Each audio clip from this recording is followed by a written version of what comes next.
One of my dear friends, Dr. Shenouda Shalabi, got lost on his way back from Italy to England in Switzerland. And he just came across a town called St. Maurice. And he asked, this Maurice, is he Egyptian by any chance?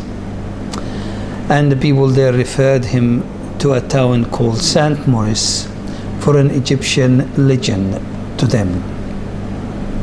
He came back to the UK and started his search on the internet. Excuse me. And he found something to his surprise, a big story about St. Maurice, the Egyptian legend that we don't know about, the forgotten hero. He told me about it, and he said, what do you think if we go and we visit this town in the anniversary of St. Maurice? I said, why not? I'd be very excited. So off we went, just thinking we're going on a trip to visit this town where this Egyptian legend has been. I thought we can drive, but it's going to take some time.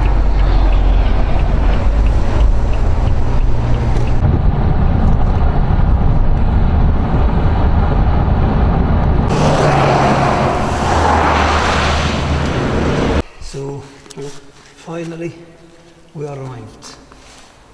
Yes, from We arrived leaving London at 6 o'clock.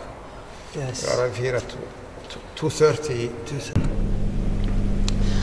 We arrived there thinking that all the hotels were fully booked and we were prepared to sleep in the car. Himself and myself and our friend Peter, who made this film. We were welcomed to start with by the people in the Abbey, and they've called the big bishop to meet us. He came and greeted us, and he sent us on a tour around the Abbey to show us around.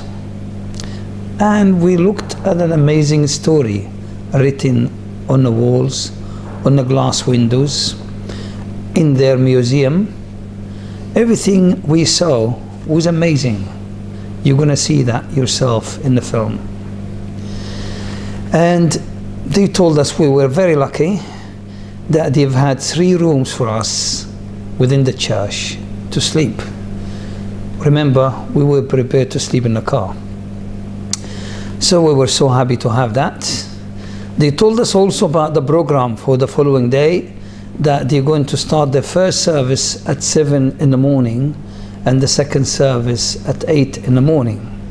So give us a warning to be there early because it's going to be very crowded. We went to sleep and I put my alarm clock for 6 o'clock to be ready for 7.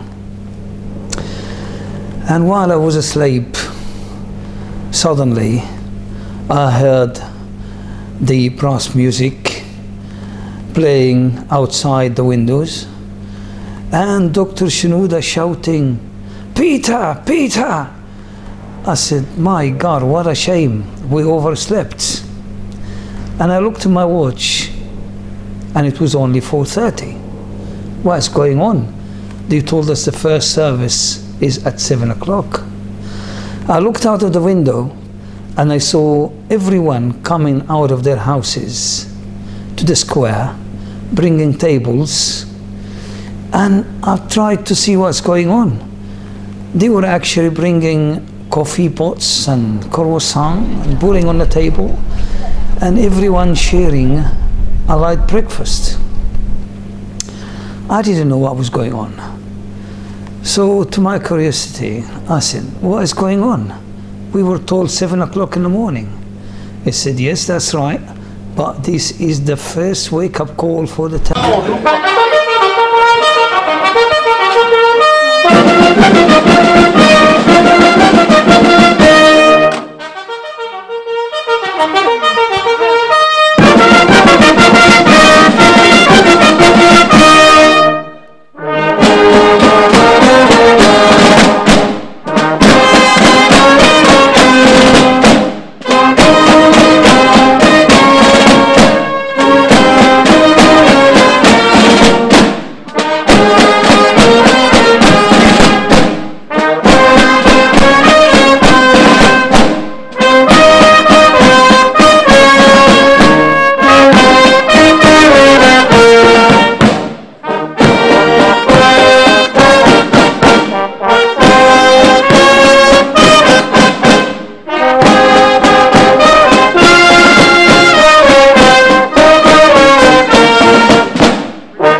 So that was my first shock. We went for the service at 7 o'clock, and we went early, and Peter set his cameras, and we chose a nice location on the top. And this first service is actually around the grave, or it used to be the grave for St. Maurice. They have a little service and a prayer there early morning. So we set ourselves on a high location to have a good position to see the service. And here comes one of the nuns in the abbey and asked us what we're doing there and did we have a permission to film. And she looked not pleased about what we were doing. And she asked, "Where are you from?" And Dr. Shinouda said, "Egypt." My God. She came running up the stairs, cuddling and kissing us, and saying, "Only because of your mercy we are here today. We owe you our life." And it was a very emotional moment for us to see this nun behaving in that way. Be grateful for our hero, St. Maurice. After that, we carried on having a shock after a shock. First of all, in the second service, we were invited to sit in the front row, and the ceremony that you're going to see with all the Italians and the French and all the representatives from the army and the police and Switzerland, it's just unbelievable to see the importance and how highly they appreciate and value this Egyptian leader, this Egyptian legend. And then when after the service they go on a parade around the town with the bones of the leader and his two assistants.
And again, they invited us to walk in the front of the parade.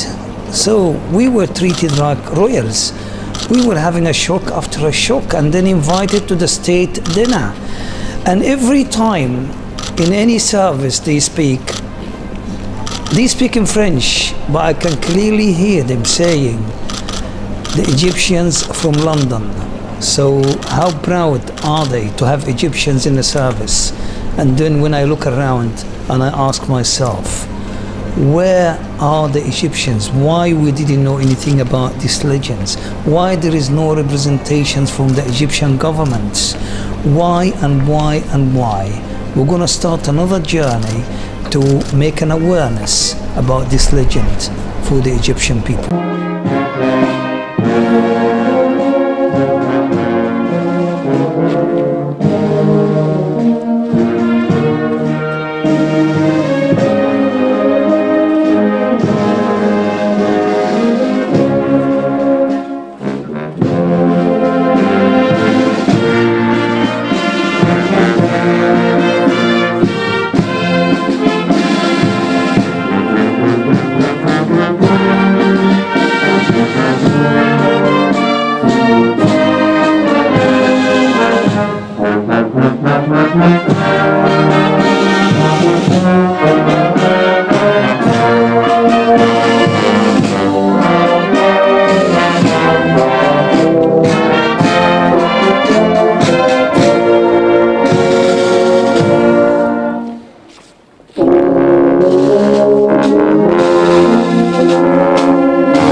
des artistes que sont partis.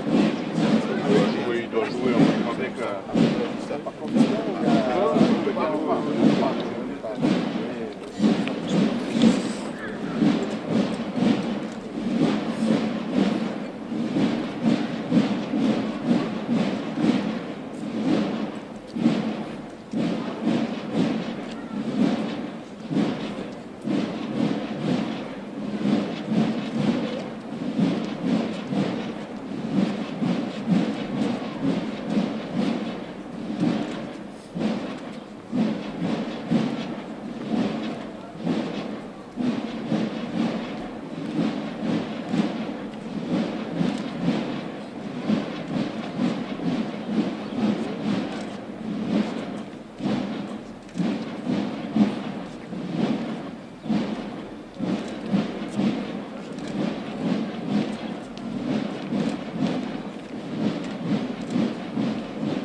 Les événements qui font souffrir les populations, en particulier en Égypte et en Syrie et dans bien d'autres pays, sont rappelés chaque jour dans les actualités. Pour que se lèvent des hommes de paix et pour qu'un dialogue constructif s'engage entre les responsables des nations, prions le Seigneur.